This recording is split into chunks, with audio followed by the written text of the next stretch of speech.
What's up, everyone? And my name is Candace Cordelia, your host for PWI Presents FaceTurn with Candace Cordelia.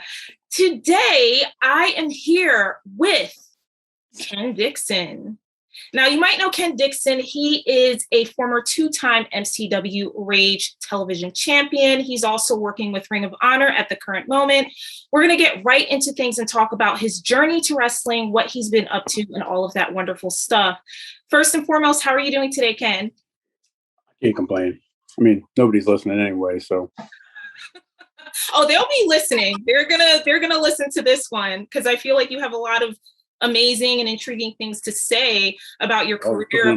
Well, let's just get right to it. Let's get right into it. So, yes, Ken Dixon, I read that you were from Butte, Montana, and I've never been there. So I'm just wondering, what was it like growing up in Butte and getting into wrestling as a young kid?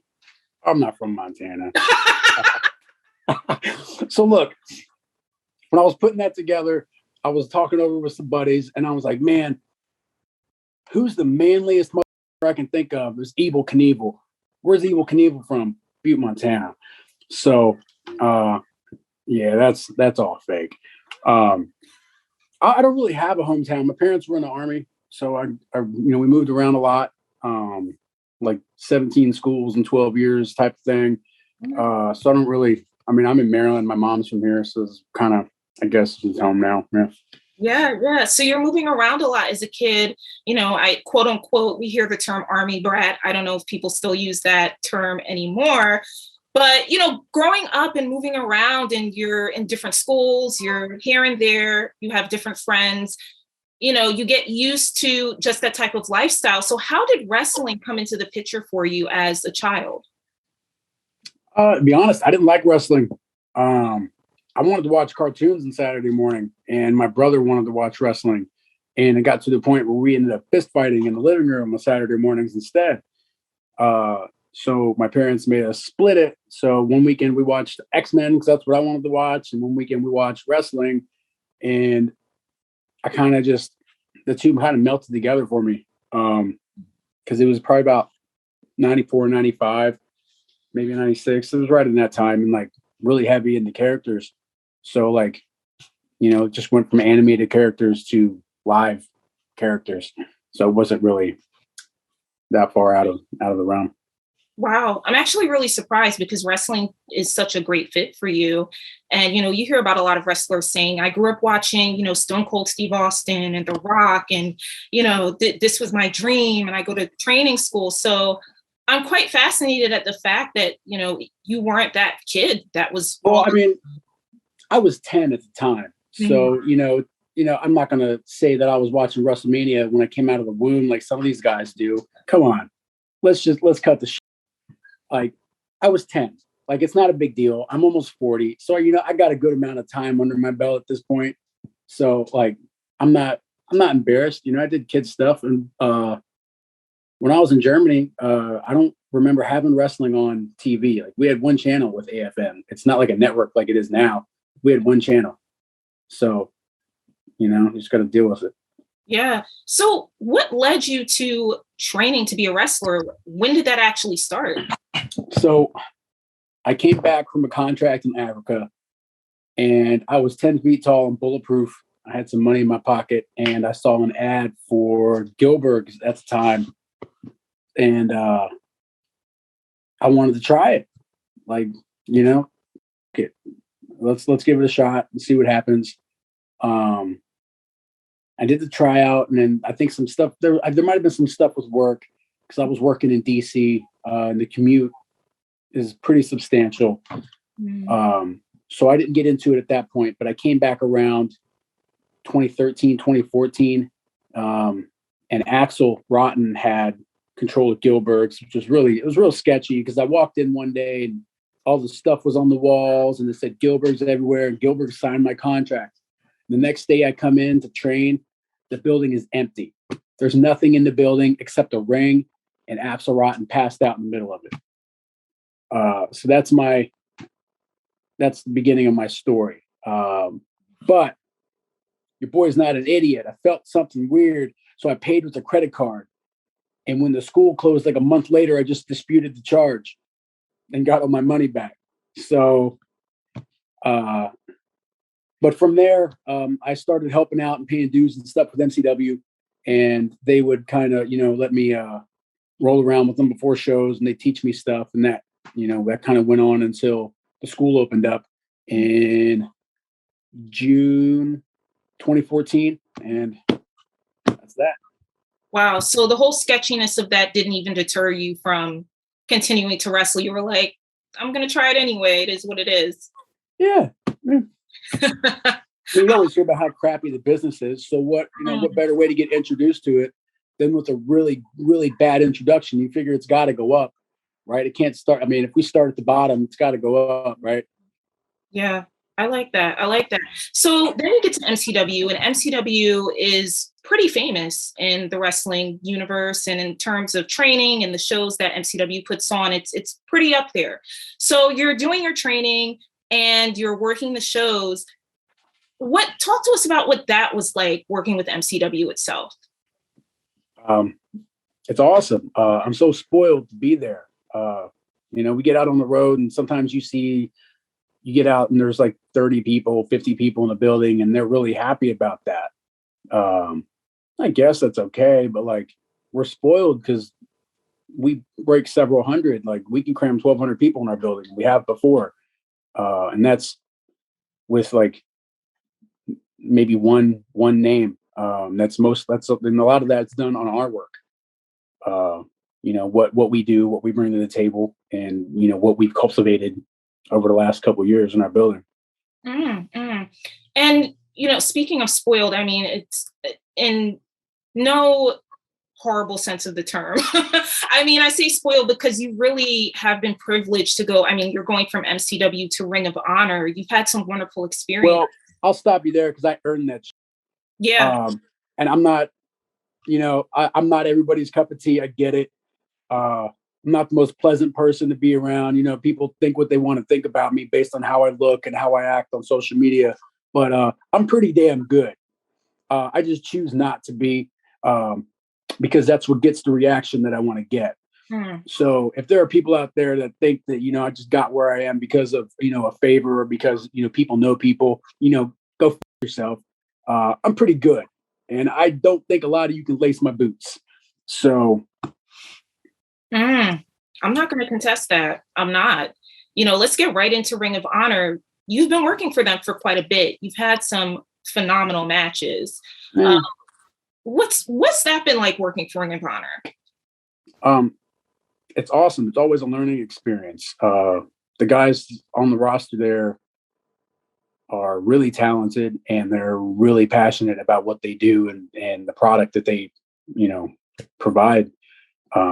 So just being able to get on and now these are my coworkers now. I used to watch these guys on TV, a lot of them. And I would go there and help out and do ring crew stuff. And now to be shoulder to shoulder with these guys, it's pretty awesome. It's always a learning experience. So, all I can do is just kind of, hang on and, work my way up. Who on the roster are you just itching to get into the ring with that you haven't yet? Let's see. Man, I mean, anybody really. I want to fight Rouge. Jay Briscoe. Matt Taven would be kind of fun to, slap around. People like him. I don't know, man. The roster it's a lot of fun. There's a lot of diversity. EC3, Flip Gordon. I mean, you just, I don't know. Styles make fights, and the fact that there's not a lot of people on the roster that, bring what I bring to the table. It's fun. Yeah. And, with this pandemic that we've been in on a global scale, we talked about this before, while we were getting our stuff together in order to make this interview happen. And I remember at the time that we were first talking, you mentioned that you were in a bubble. You guys were in this Ring of Honor bubble, to keep safe. What was that experience like? I mean, it was kind of lame. To be honest, like, I've been out since day one. Like there was not a lockdown. There was no break. Like we got sent home early the first day, and then it was back to work the next day. And, whatever. So the bubble seemed like a lot of overkill to me personally. But like I don't work in the office, so like I'm not scared of that the way like office kind of people are, because they have to work from home. And it was boring because like when you check in, you just like basically got to sit in your room for 2 days, and you can't like you can't leave.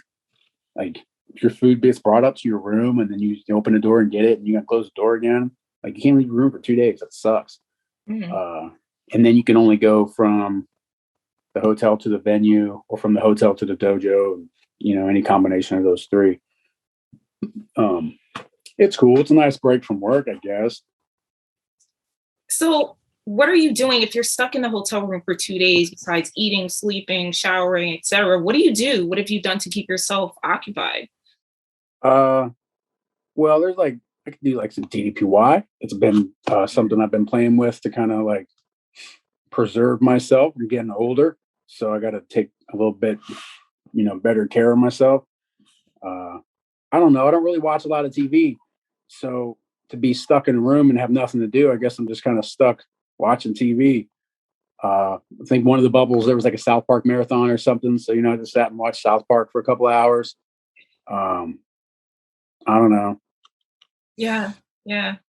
Fair enough. It's an odd situation to be in, but you have to do what you have to do to keep yourself healthy. It's something. I mean, you can see everybody was making all those cheesy little videos and whatever.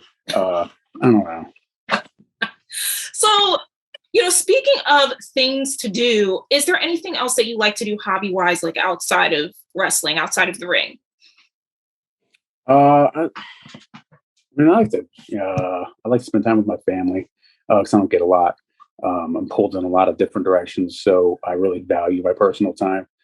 My dogs, I enjoy my dogs. They like me. I don't have to do anything crazy to impress them, so that's pretty cool. Yeah. I don't know. I just kind of like to hang out. I'm pretty low key kind of guy. Yeah, very chill, very chill. But you're not low key on social media, Ken, because you're pretty funny on Instagram.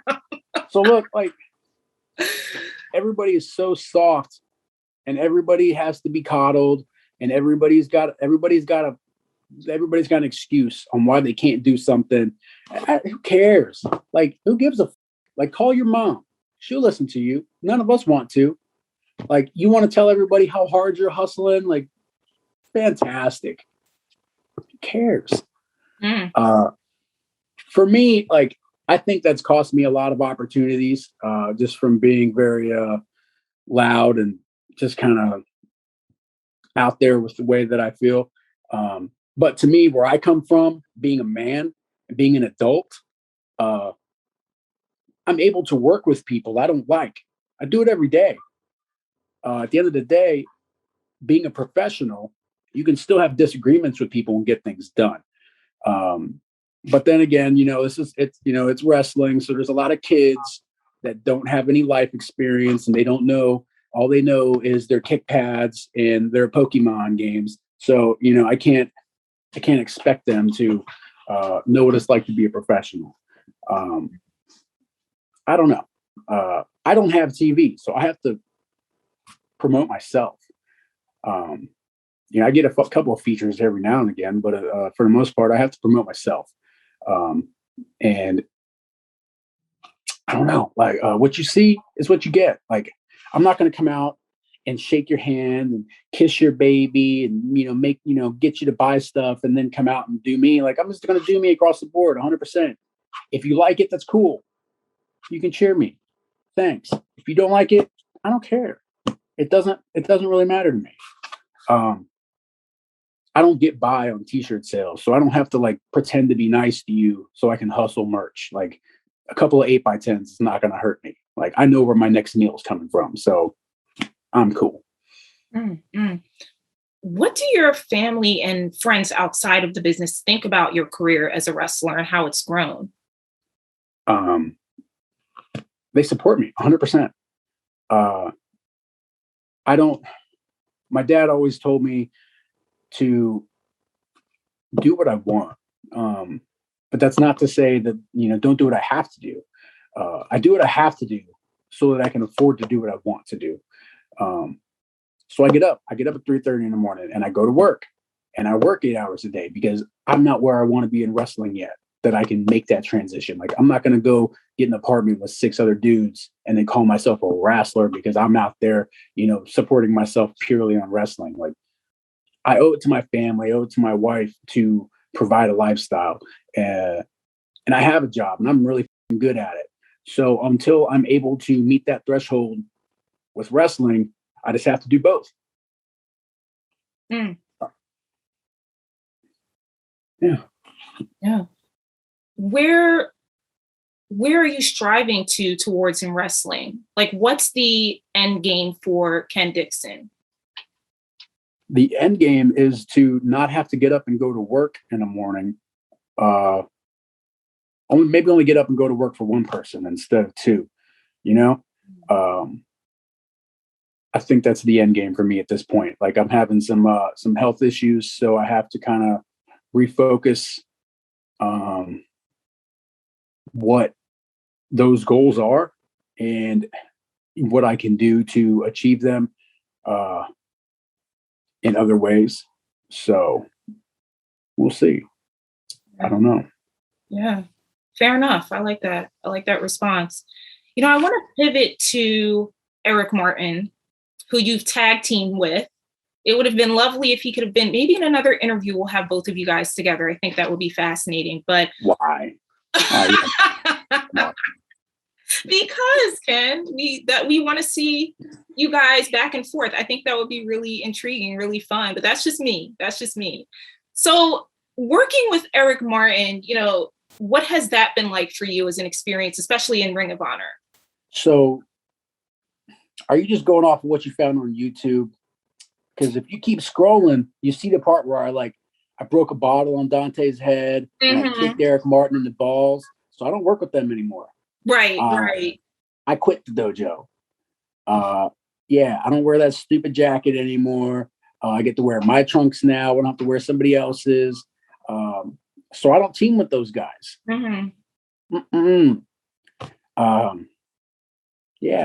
I don't know. That's not really a thing that I'm looking to do anymore. All right. I was definitely referring to just the experience as well, but I like that you mentioned. So Eric Martin, that experience. Eric Martin's like the rookie quarterback in his first press conference. He is not really sure what to say. He's very, it's just kind of to himself. He's a kid. So, maybe he's a little unsure of himself. Maybe there's a lack of, I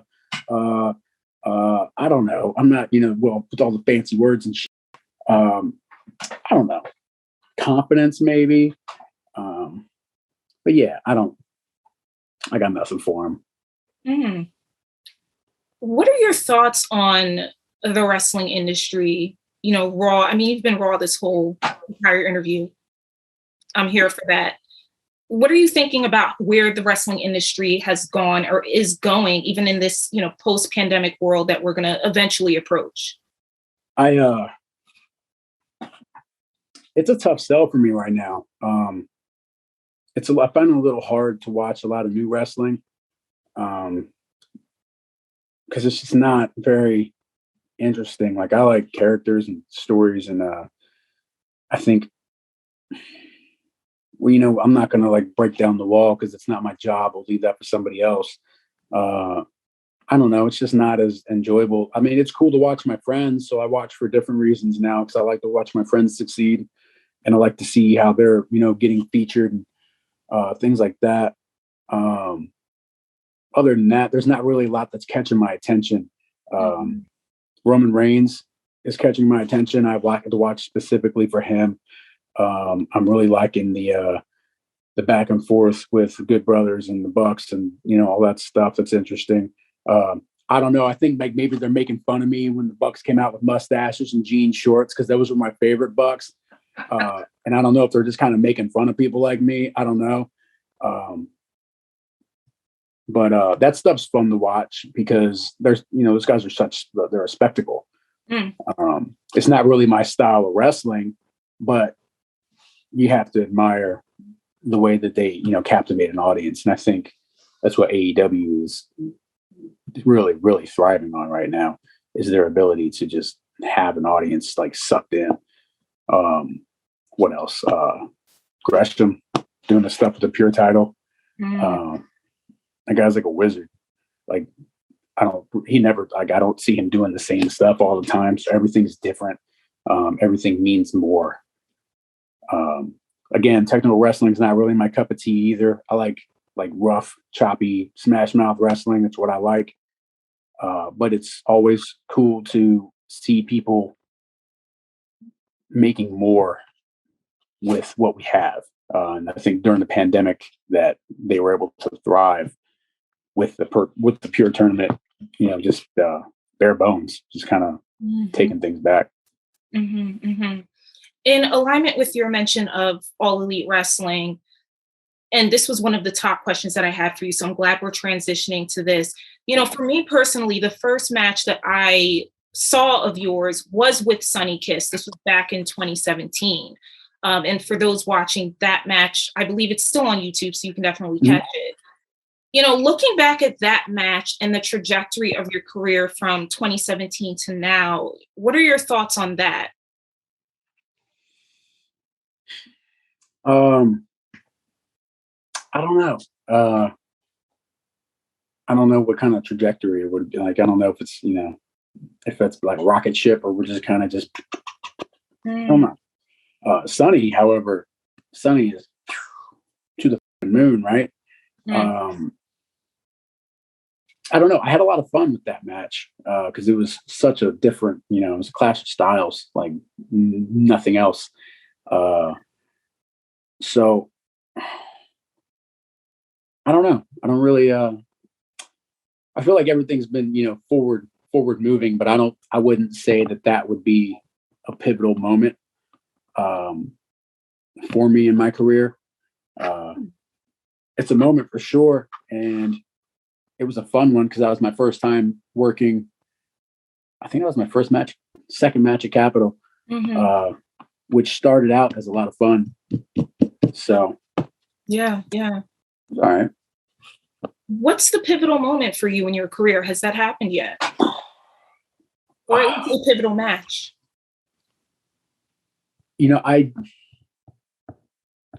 I don't think it's happened yet. I've had a lot of really awesome matches, and I've been fortunate and blessed to be paired up with a lot of top guys, a lot of guys that have gone on to do really cool things, and a lot of guys that have done really cool things. And I'm, catching them on the back end. But I've been given some really awesome opportunities. But I don't think I've had that moment yet. What's next for you, Ken, as we're going? This year is almost done, which is unbelievable, at least to me, but life moves on, things change. We're going into 2022, right? So what's next for you in your career, whether it's in Ring of Honor or in other promotions? First things first is I have to get my health in order. I have some herniated discs in my neck, and I have to, I've had to take some time off to rehab that. I've gotten some pretty good news from my surgeons and everything that I don't have to have any major surgery yet. It's going to happen because I'm going to get older and I'm going to keep wrestling like an idiot. But just that's priority number one. Priority number two is to figure out how I can keep going and maintain a level of health that allows me to provide for my family. And number three is to just kind of, hit as many people as I can.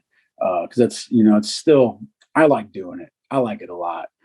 And there's a lot of people out there that I'd really like to just kind of slap around a little bit because they kind of need it. So, yeah, that's kind of where I'm at heading into 2022. Right on. We like seeing you slap people around in the ring, or else you won't be here. So those are all the questions that I have for you today. Thank you so much for taking the time out to sit down virtually and speak with me here for Pro Wrestling Illustrated. This is your chance now to, if you want to, market yourself, tell us your socials, where we can find you, what you'll be up to next. What I'll be up to next, I'll be at Death by Dishonor on September 12th in Philly.